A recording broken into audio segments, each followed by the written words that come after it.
नमस्कार, स्वागत है आपका स्टार्टअप चैंपियन शो के दूसरे संस्करण में। एक ऐसा टीवी शो जहां आप मिलते हैं उन स्टार्टअप फाउंडर से जिनको सम्मानित किया गया है नेशनल स्टार्टअप अवार्ड से। आज के एपिसोड में आप मिलेंगे एग्रीकल्चर इंडस्ट्री के दो स्टार्टअप चैंपियन से। ये हैं रेशा मंडी और एग्रीरेन। भारतीय कपड़ा मार्केट आज $100 बिलियन की है और 2026 तक ये करीब $200 बिलियन के करीब हो जाएगी। नंबर सुनने में तो बहुत अच्छे लगते हैं, लेकिन किसान और बुनकर जो असली लोग हैं उन तक जितना पैसा पहुंचना चाहिए वो नहीं पहुंच पाता। अब सोचिए कि क्या टेक्नोलॉजी के इस्तेमाल से सप्लाई चेन को सुधार कर और फाइनेंस देकर क्या हम किसान से सीधा रिटेल तक पहुंच सकते हैं। इसका फायदा पूरे सिस्टम को होगा। किसान और बुनकर ज्यादा पैसा बनाएंगे, एंड कंज्यूमर के लिए कपड़े का दाम कम होगा। ठीक यही करके दिखाया है हमारे स्टार्टअप चैंपियन ने। आइए देखते हैं रेशा मंडी की कहानी। आइडिया ये था कि डायरेक्ट अगर सोर्सिंग कर पाए कोई value chain retailer, specially from the handloom weavers, handicraft artisans, and be able to pass वो वैल्यू उनको दे सके और अपने कंज्यूमर को भी आप वो वैल्यू ग्रांट कर सकते हो। We were able to do it. 4 महीने में किया काम एक रिटेलर के साथ। उसके बाद से ये आइडिया कंटिन्यू किया। सप्लाई चेन के हर स्टेक होल्डर के साथ काम करेंगे। हर स्टेक होल्डर को एक क्वालिटी एश्योरेंस देंगे। उस क्वालिटी के बेस पर प्राइसिंग देंगे। उस प्राइसिंग के बेस पर ट्रांसपेरेंसी लाएंगे और जब वो ट्रांसपेरेंसी आ जाएगी तब ट्रेसेबिलिटी देंगे। सबसे ज़्यादा प्रॉब्लम मार्केट लिंकेज में, तो वहाँ पे ट्रांसपेरेंसी चाहिए। इन्फॉर्मेशन लूज़ हो जाती है। आप इसको बेच रहे हो, ये मेरे को बेच रहा है, बीच में इन्फॉर्मेशन लूज़ हो रही है। What we first did was कि आप डायरेक्टली मेरे को बेचो, राइट? तो आप लिस्ट करो, मैं खरीदूंगा। So that information arbitrage was removed. That we started from the agri wing. उसके बाद दूसरी प्रॉब्लम क्या दिखाई दी कि अच्छा, जो प्रोड्यूस कर रहा है उसके यहाँ भी बहुत सारी इनएफिशिएंसी हैं, जो खरीद रहा है उसके यहाँ भी बहुत सारी इनएफिशिएंसी हैं। तो प्रोडक्टिविटी कैसे बढ़ाएं? तो then we moved on there. तो then we did all our IoT devices, AI/ML based grading and all those things so that we can stitch the ecosystem together.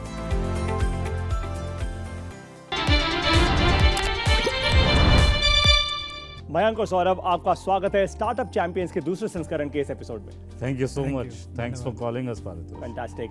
तो सबसे पहले सवाल से शुरू करते हैं। देखिए, रेशा मंडी एक इकोसिस्टम है। ये टेक्नोलॉजी का, फाइनेंस का और सप्लाई चेन का। टेक्सटाइल की कौन सी कैटेगरीज या कौन से प्रकारों को आप सपोर्ट करते हैं? कुछ मुझे यहाँ पे दिख रहे हैं, बताइए इनके बारे में।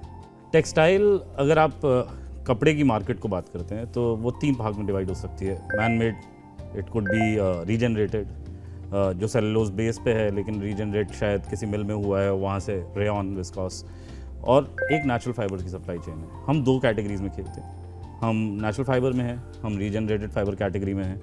आइडिया जो आपने अभी तक शायद पूरे दर्शकों को बता दिया है, idea back to back supply chain का ही है, लिंकेज का ही है, ट्रांसपेरेंसी का है, क्वालिटी का है। आप एक फार्मर को, एक किसान को कनेक्ट कर रहे हैं डायरेक्टली रिटेलर से, पूरी सप्लाई चेन बना के। ये समस्या दिखी कैसे आपको? ये समझ कैसे आई इतनी बड़ी समस्या?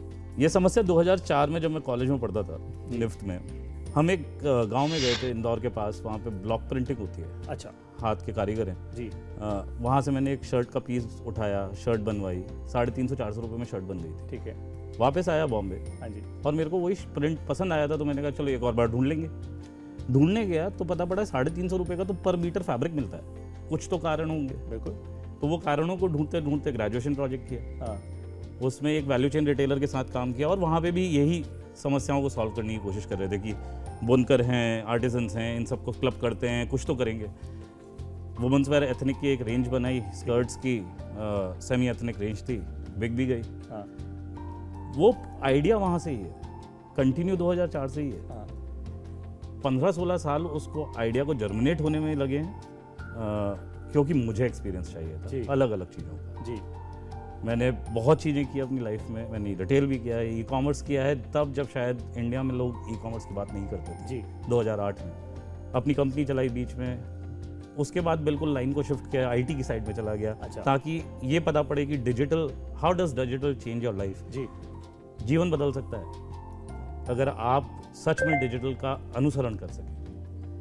और वहाँ से 2019-20 के आसपास जब मैंने अपना काम करने का शुरू किया था, तब यही सोचा था कि यार किसी ने तो सॉल्व किया होगा। सही बात। पूरी दुनिया में ऐसा कैसे हो सकता है कि किसी ने सॉल्व ना किया हो। जी।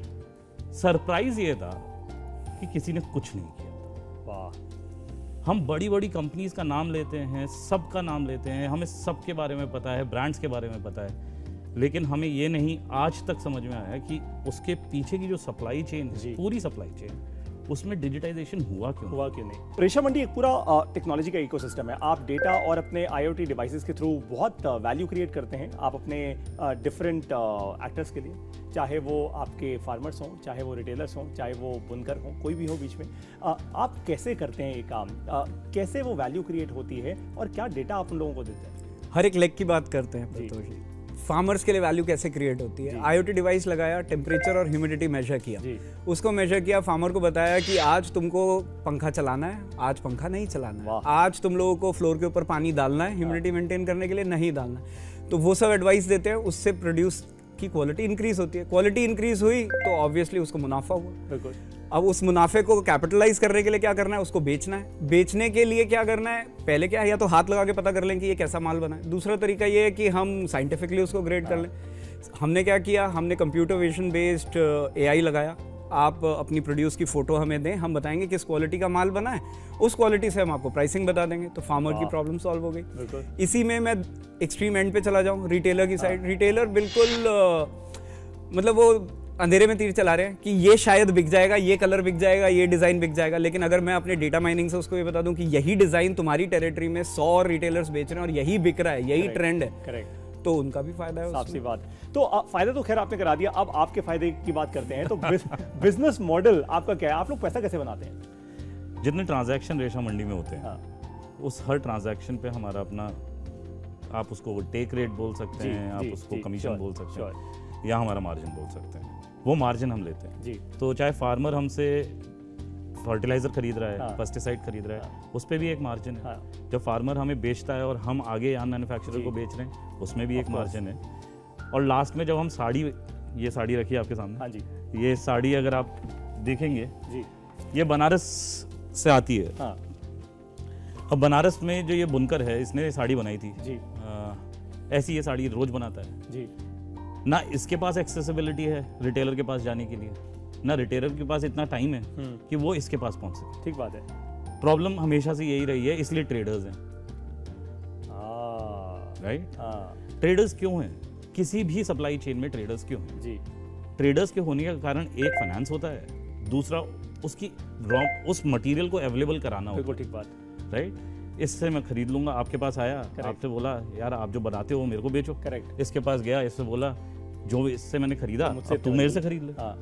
10 रुपए इस पूरे ट्रांजैक्शन में मैंने कमा लिया। अब ये अगर मल्टीफोल्ड हो गया, एक आपके साथ काम करता है, फिर एक स्टॉकिस्ट है, फिर एक फाइनेंसियर है, फिर वो स्टॉकिस्ट है, फिर डीलर है, फिर डिस्ट्रीब्यूटर है, फिर ये आदमी है, तो वो 10-10 रुपए तो 50 हो गए। बिल्कुल सही बात है। तो यहाँ तक पहुँचते पहुँचते 50 रुपए की। बिल्कुल सही बात है। तो ये साड़ी जो शायद आपको 15,000 की पड़नी थी एंड कंज्यूमर को जी, वो आज 25,000 की पड़ती है। वाह, ये इतना फर्क आ जाता है। हाँ, कमाल है। तो हम कहाँ कमाते हैं? हम यहीं कमाते हैं। मैं समझ गया आपकी बात। तो आपकी मार्केटिंग और सेल्स स्ट्रैटेजी क्या है? आप लोग किस तरीके से रेशा मंडी को ग्रो कर रहे हैं? सेल्स स्ट्रैटेजी हमारी हमेशा से बहुत सिंपल रही है। नेटवर्क इफेक्ट को यूज़ करते हैं जी। हमने कभी मार्केटिंग के पैसे खर्च किए नहीं। बहुत बढ़िया। भले हमारे पास अब मार्केटिंग की अच्छी खासी टीम है, बट मार्केटिंग हमारे लिए एक हमेशा किन साधनों को हम चूज़ करेंगे सो दैट आपका मार्केटिंग का डॉलर ना बढ़े जी, या पैसा रुपया ना बढ़े, लेकिन आपका टॉप लाइन बढ़ता रहे जी। उसके लिए आपके स्टेक होल्डर्स बढ़ने चाहिए। तो ज़्यादा से ज़्यादा स्टेक होल्डर्स के पास अपनी बात पहुँचानी है। वाह। अगर वो बात मेरे को पहुँचानी है तो उसकी लाइफ का पार्ट बनना पड़ेगा। ठीक बात है। आपकी ज़िंदगी का हिस्सा हूँ। ठीक बात है। तो आप मेरे को याद करेंगे, नहीं तो नहीं करेंगे। सही बात। करेक्ट। बिल्कुल। फार्मर की ज़िंदगी का सबसे बड़ा हिस्सा होता है कोकून का रेट क्या है, रॉ कॉटन का रेट क्या है आज की तारीख में। मैं आज शुरू कर रहा हूँ ना खेती, मुझे आज भी जानना है कि आज से 20 दिन बाद क्या रेट होगा। ये करना है नहीं करना है, ये करूँ, आज की क्रॉप छोड़ दूँ, करूँ नहीं करूँ, ये डिसीजन किस पे बेस्ड है? सही बात है। उस रेट पे बेस्ड है। बहुत सही। वो रेट हम रोज पब्लिश करते हैं हमारे ऐप पे। फार्मर्स रोज उस रेट को देख सकते हैं। वी कंपेयर उस रेट को with all the other market places rates also, और वो ही हमारी सबसे ज़्यादा शेयर्ड स्क्रीन है। आपने पहले दिन पे इस बिजनेस को फंड कैसे किया और आज क्या कोई एक्सटर्नल फंडिंग उठाई है आपने? We have done 2 rounds already. हमने 2020 में जब शुरू किया था, उसके बाद 2021 जनवरी में एक 1.7 मिलियन का राउंड किया था। उसके बाद 21.5 मिलियन का राउंड हमने अक्टूबर में क्लोज किया था जी। और अभी हमारे इंटरनल उसने 15 मिलियन का राउंड और किया है।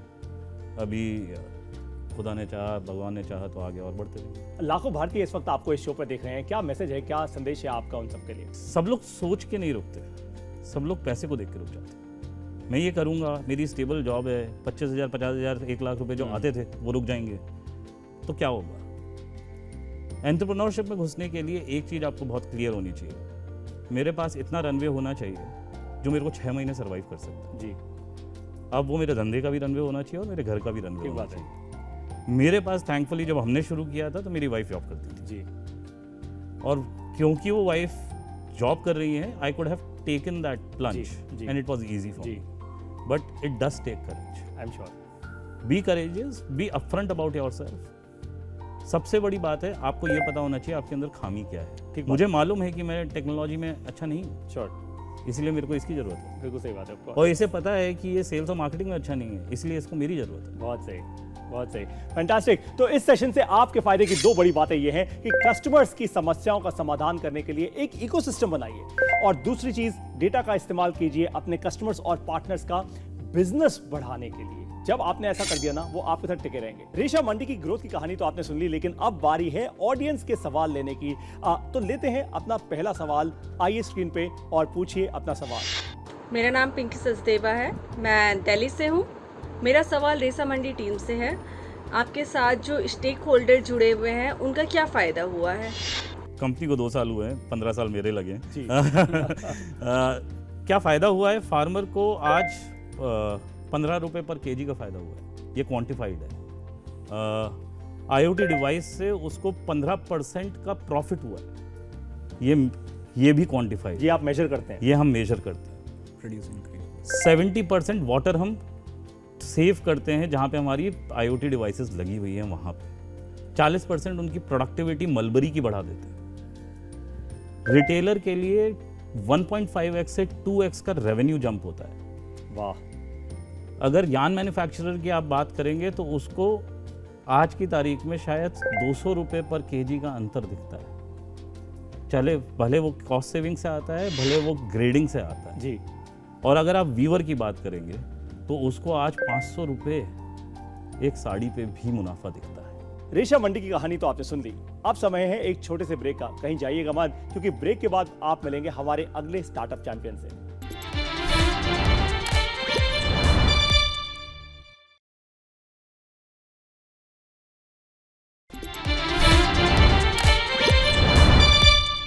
स्टार्टअप चैंपियंस 2.0 में आपका स्वागत है। अब समय है हमारे दूसरे स्टार्टअप चैंपियन से मिलने का। पानी का सही इस्तेमाल आज एक बड़ी समस्या है। बहुत से छोटे किसानों के पास ना सही जानकारी है, ना सही टेक्नोलॉजी, जिससे वो अपना खर्च कम कर सकें और पैदावार बढ़ा सकें।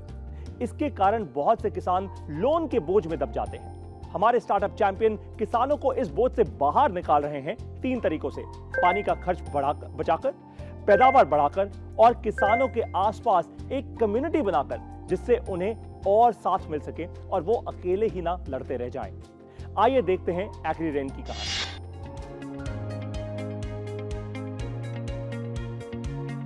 एग्रीरेन एक मोबाइल इरिगेशन सिस्टम है जो पेपर यूज मॉडल पे फंक्शन होता है।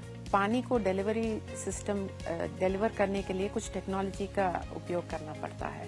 एग्रीरेन का मॉडल ये है कि फार्मर्स को ये चिंता करने की ज़रूरत नहीं होगी पैसों का, या ये किस तरह से यूज़ करना, किस तरह से मेंटेन करना, किस तरह से ऑपरेट करने की वो चिंता से दूर कर देती है। हमारा मिशनरी है जो होज रील के नाम पे जाता है, वो मोबाइल इरिगेशन सिस्टम है। वो ट्रैक्टर के पीछे पाइप से जब ट्रैक्टर आगे जाता है वो पाइप अनवाइंड होके पानी देता है। एक ऐप का इस्तेमाल करते हैं जिससे वो फार्मर के फील्ड जाके वहाँ पे कहाँ वो क्या क्रॉप उगा रहे हैं और उसका ड्यूरेशन क्या है, उसका क्रिटिकल स्टेजेस क्या है, जहाँ पे वो इरिगेशन का नीड है, वो सब वो ऐप में फीड कर देते हैं। हम लोग एस्टिमेट करे हैं कि 1 billion litres of water save करे हैं अभी तक। तो ये 2017 से।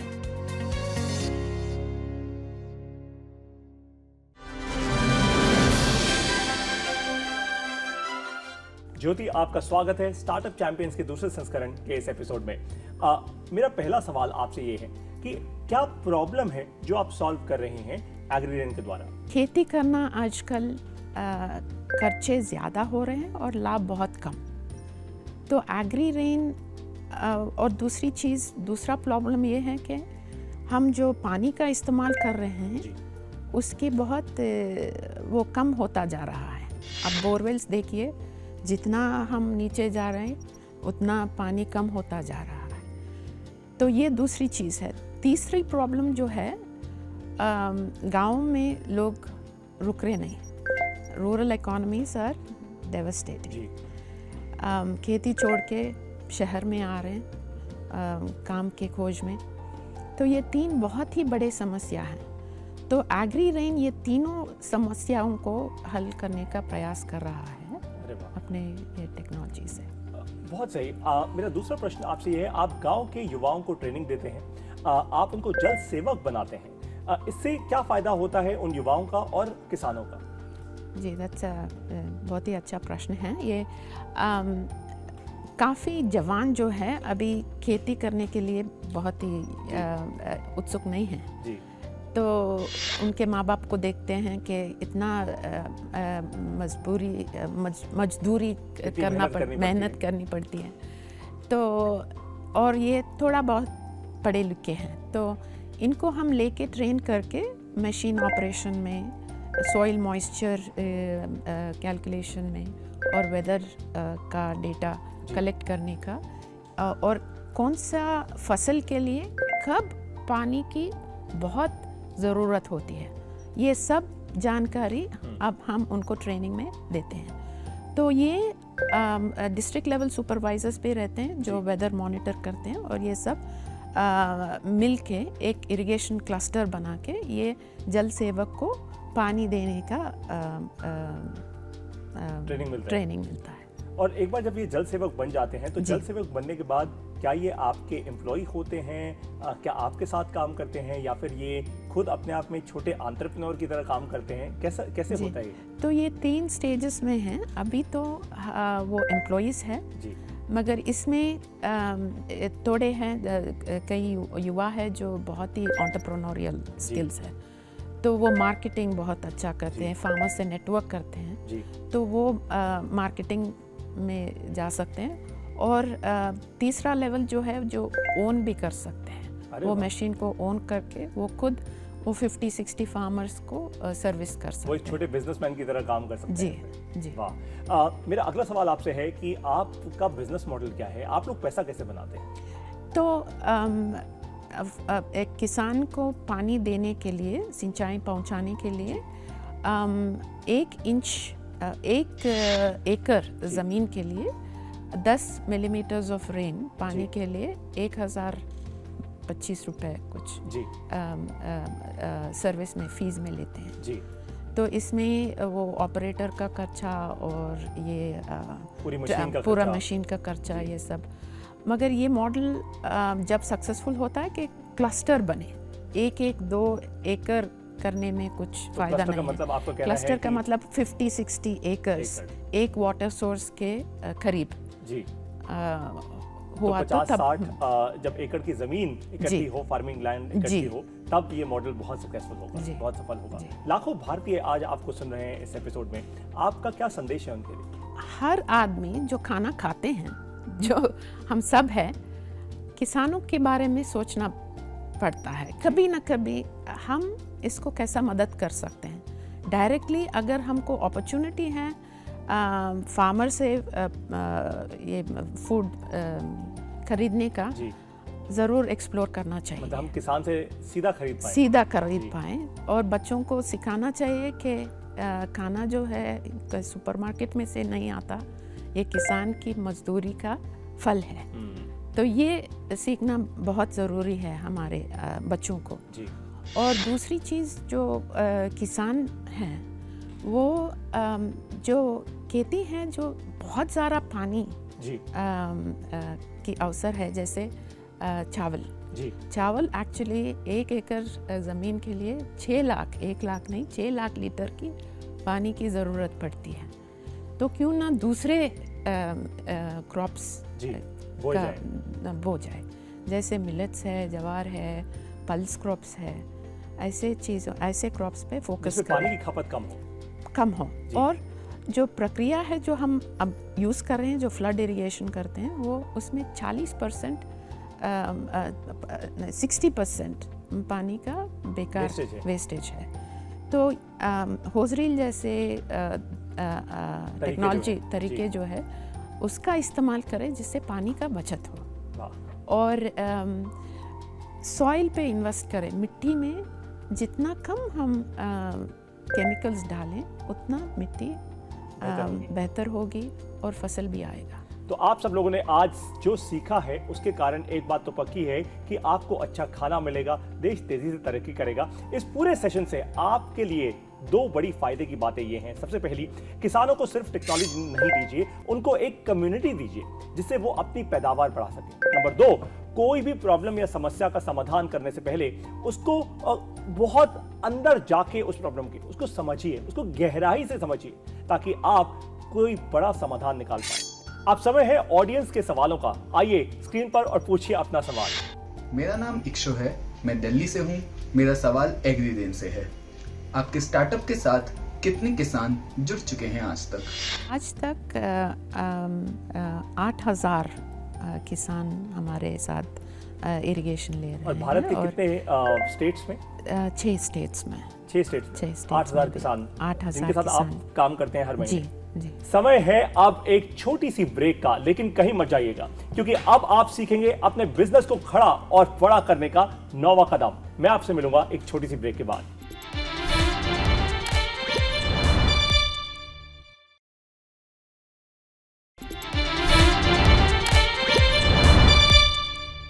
स्वागत है आपका एक बार फिर से स्टार्टअप चैंपियंस के दूसरे संस्करण के इस एपिसोड में। अब बारी है लर्निंग से अर्निंग करने की।